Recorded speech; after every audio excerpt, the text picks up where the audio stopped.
Good morning to all of you. I hope you all had a wonderful weekend and a good start in the new week.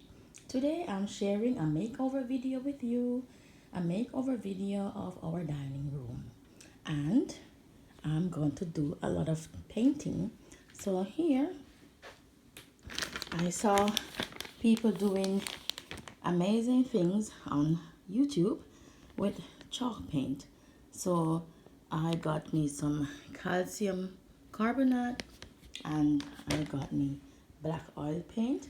So I mix in water 3 tablespoons of calcium carbonate to a cup of water, but you have to mix it until you get the consistency that you need.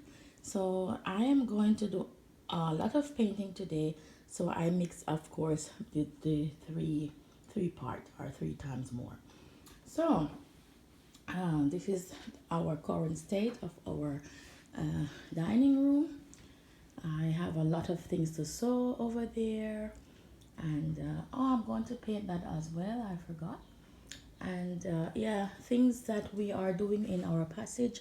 In the other passage, we have to store them over here. Yeah, so we currently store the things from one room to this room until we are finished. And then I will show you the result. As for now, I will only show you the passage that I did. Yeah, this is our small passage. We still have to get the door done and then fix it up, and then also our kitchen currently in that state. So a lot of work, as you can see, but we'll get them done. Not in one day. Rome wasn't built in one day, but maybe a week. Okay, I hope you like this video so far and look out for the results. Have a nice day. So I'm going to start painting my cabinet over there. Okay, then have a nice day and you will see me in my next video. Stay safe. Bye.